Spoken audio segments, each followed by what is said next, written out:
going out to Big Blue in Ann Arbor this week to take on the Michigan Wolverines, who appear to at least be the second best team in the land, at least for the time being. This guy covers all things college football. We will dissect Heisman and national championship prospects along the land. Aaron Torres, one of our defending champions from Fox Sports. You can follow his journey at Aaron_Torres out on Twitter as well as at foxsports.com. What's going on, man? Just when we thought Maryland was heading in the right direction, they go out to Bloomington and lay a complete egg now. And they're going to have a rough road here next couple weeks. Well, listen, if DJ Durkin, if Jim Harbaugh showing up at the World Series with a big glove on his left hand during Maryland week isn't bulletin board material for DJ Durkin, I don't know what is, right? I mean, you gotta stick that picture of goofy Harbaugh with his glasses and his glove on the wall and say, they don't respect us. He's going to the World Series. Well, let's go get him, you know? I'm just saying, Nestor. I'm just saying. I don't think Durkin's going to have any problem motivating these young men when they walk into Ann Arbor with 120,000 breathing down on them with a national championship on the line, right? Yeah, and well, I'm just saying the coach is disrespecting him. I'm saying you don't just do that to the Terps, not under DJ Durkin. He's going to have them fired up. I actually think it could be a close game early. Michigan coming off that emotional win on the road last week, coming back to play a team that I'm sure that whether they'll acknowledge it or not, probably consider to be inferior. I think it could be close for a quarter and a half, maybe a full half before Michigan pulls away. I think Maryland will assert themselves well on the national stage, and I do think they'll figure out a way to get bowl eligible before it's all said and done. Yeah, they better figure out how to stop the run. That was a real issue. When three guys from Indiana are gaining 100 yards each against you, you got to really sit down and think about things. Yeah, listen, you don't underestimate Kevin Wilson's club either now. You know, what I will say, though, Nestor, in all seriousness is, you know, we can make a very compelling case that the SEC East, or what is it, the East, or Big Ten East, excuse me, I'm all delusion this morning. But, you know, you can make a case that this division every year is getting tougher and tougher, and I'm looking at it. Indiana was bowl eligible last year. Maryland is playing much better. That game against Rutgers, and it is a dogfight every single week, whether it's Penn State, Michigan State, and of course the two big dogs at the top. So Maryland's in an unfortunate position, but I also think it says the fact that Maryland is 5-3 at this point tells you just how much this division overall has improved over the last couple of years. Well, we got to measure the next 3 weeks. I mean, they're going to have Michigan, you're going to have Ohio State, you're going to have Nebraska. You're going to see how far you have to go, quite frankly, to get to a different kind of level. Yeah, but they played well against Penn State earlier in the year, and, you know, they just beat Michigan State the other week, right? You know, Yep. I know it's not a vintage Michigan State team, but I think the broader point is they're making improvement leaps and bounds. And listen, admittedly, I was never a big Randy Edsall fan. You and I talked about him many times, but, you know, I just think this program is just trending in such a good direction. I was looking at the recruiting rankings yesterday, not that they mean anything, but Maryland is asserting themselves well on the trail. I just think, I know it's tough week by week when you have to cover it and you see the good, the bad, and the indifferent. But, you know, I think as an outsider that probably doesn't follow it as closely as you, Nestor, I just think this program is making big leaps in the right direction. Well, we're going to find out. As I said, Aaron Torres here from Fox Sports. Look, a lot of teams took a leap in the wrong direction last week, right? I mean, it really was a sticky weekend for teams that had some high hopes, and lots of upsets last weekend. Yeah, 4 undefeated teams went down. But, you know, Nestor, I think that realistically you look at those losses, I don't think you could really make the case that any of them was really a true, genuine upset. Now, look, I think that obviously Baylor losing to Texas was a bit surprising, but look, Baylor almost lost to Iowa State a couple weeks ago. People forget that now because they've had 2 bye weeks in the last 3 weeks and beat up on Kansas in between, is that Baylor wasn't playing great football for a while there. So it wasn't really a surprise to me that Texas, they're back against the wall every week, with Charlie Strong, was able to pick up that victory, the other day. But then Oklahoma State beating West Virginia. I'm sorry, I hate to break it to Mountaineer fans. I don't know that that's an upset. Oklahoma State, a veteran team, probably should be 6-1, had a fluky loss to Central Michigan that shouldn't have counted. Boise goes on the road to arguably the second-best team in the Mountain West, certainly a very good team, 6-2. Wyoming, they lose. And so you start looking around all these teams that lost. Nebraska on the road to Wisconsin isn't a bad loss either. So, teams with high hopes, as you said, Nestor, absolutely 100% correct, fell. I just don't know that I would call any of them real major upsets. No need to feel sorry for me, Aaron, but I was in New Jersey. I was sort of trapped there for a little while on Saturday. I was near a television, and my wife was flipping around, and we caught the end of that Virginia game where it felt like maybe they didn't, and then I wound up watching a long stretch of the Washington-Utah game, mainly because I hadn't seen either one of them play, and I knew, that's what I do. I try to watch the best against the best. I don't want to watch a 30-point victory. I want to see something evenly matched on a Saturday, so I tend to pick the better games and focus on them. Washington, they've entered the conversation, right? This is going to be the argument over the next few weeks as to their worthiness. Yeah, look, I don't think they've entered the conversation. I think they're firmly entrenched. I don't think there's an argument. If they win out, you can't make it. Their case is bulletproof. You win the Pac-12 even in a down year. You're going to have to beat Utah on the road. You're going to have to beat USC, which is improving by the week. You're probably going to have to beat Utah again in the Pac-12 championship game. If you finish this thing undefeated, I don't think there's really an argument to be made. Now, I don't know that they will. And if they don't win out, if they win, even if they win the Pac-12 but have a loss somewhere along the way, or even more so if they lose in the Pac-12 championship game, then that's where it starts to get really sticky, Nestor. Is that where a situation like Texas A&M, who has good wins over an Auburn club, could potentially have a win against LSU down the road? Is that where they get in the conversation? Is it Louisville, which they had a narrow loss on the road to Clemson? It's incredible. Would it be a one-loss Michigan or Ohio State if Ohio State were to pull off the upset in Ann Arbor? Against Michigan, it won't be in Ann Arbor, excuse me. So the point being is that Washington controls their own destiny, I believe, in this whole thing. But you know what? Let's be honest. They are not that far off. They are not an immovable force or an immaculate object or whatever you call it, immaculate force and immovable object. I'm getting my cliches. The force is with you. It's okay. The force is with you. Yes. I was going to say I'm getting my cliches mixed up, but the broader point is I don't think anybody thinks they're invincible. I think Chris Peterson is a really good coach.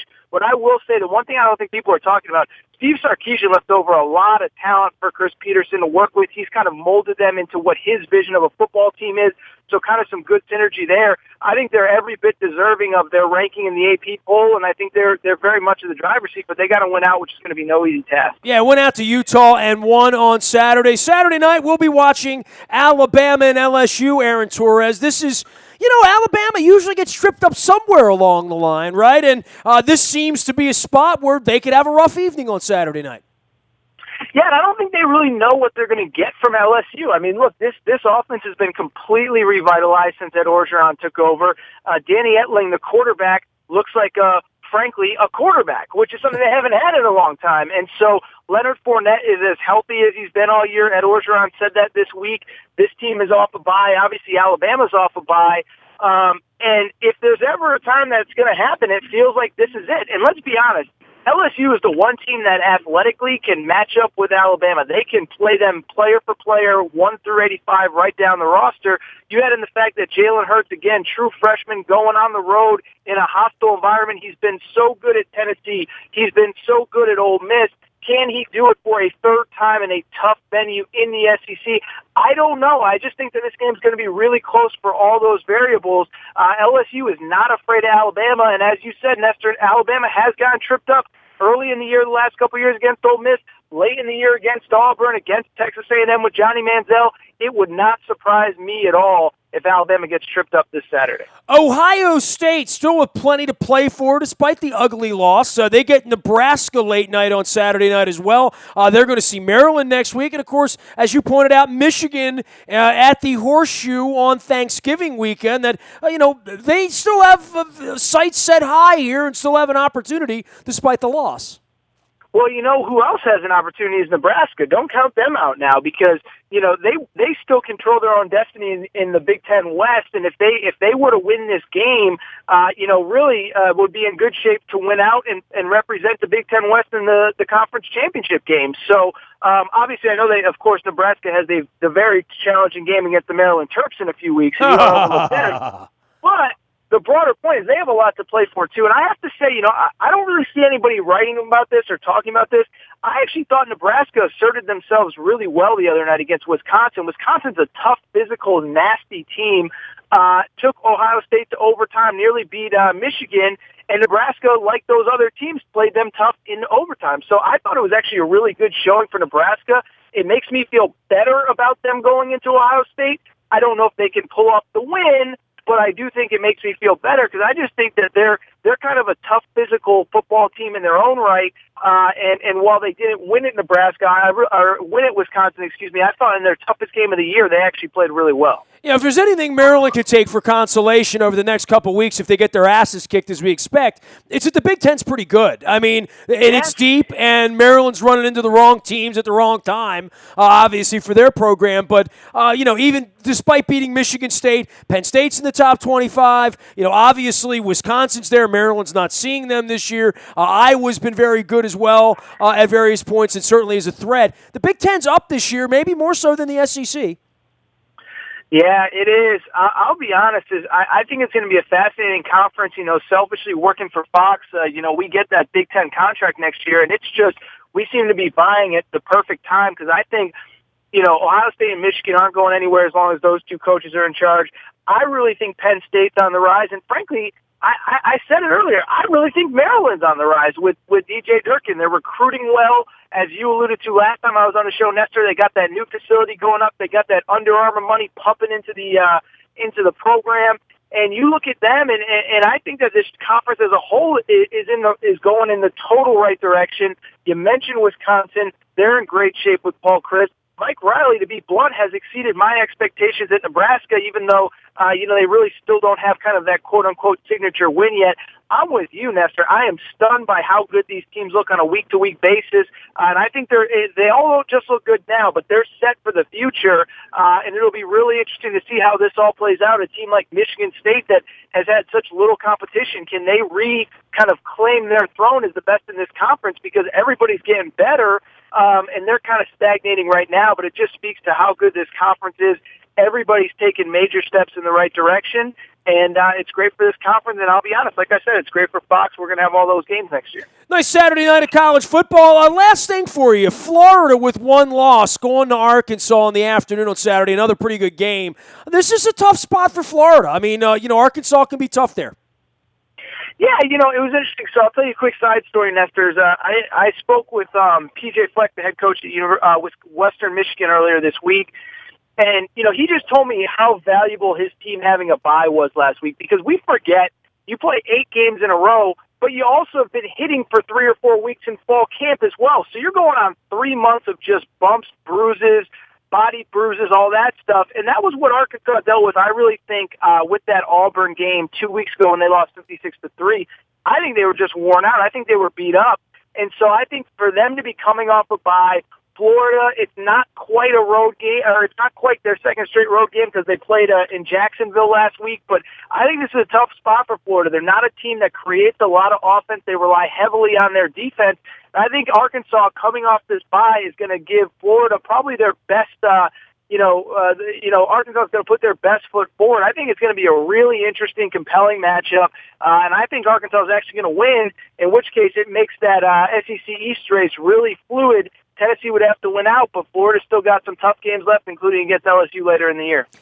He is Aaron Torres at FoxSports.com and Aaron_Torres out on Twitter. You can follow his journey. What do you got for Heisman right now? I mean, Lamar Jackson's clearly number one. The guy that kind of keeps making strides week by week is Jabril Peppers at Michigan, man. I mean, he's putting up touchdowns in the special teams game, defensive touchdowns.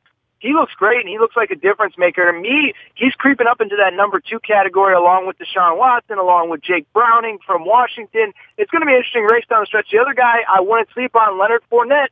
If he has a big weekend this weekend against Alabama, even though he missed time early, I think he throws himself right back into that mix. We'll get a chance to see your guy this week as the Terps take on Big Blue at 3:30 in the Big House. We've chatted with various members from Ann Arbor to College Park this week. Aaron Torres joins us from the West Coast, talking all things college football from Fox Sports. Always great to visit with you, Aaron. Thanks for coming on, man. Nestor, my man, I appreciate it anytime. You got it. He is out on Twitter at Aaron_Torres. You can find me in the Buy a Toyota Audio 24 hours a day from anywhere in the world on your mobile device. Just download the TuneIn Radio app. We come in crystal clear. We also ship our morning newspaper to you at 7 a.m. each and every morning, brought to you by Planet Fitness and PlanetFitness.com. It's still $10 a month to get in the best shape of your life there. Nasty at WNST.net reaches me. Facebook, Twitter, LinkedIn, Snapchat, Instagram, and streaming live on our Facebook and YouTube WNSTV channel. We are WNST.net, AM 1570, and WNST Towson, Baltimore. And we never stop talking Baltimore sports.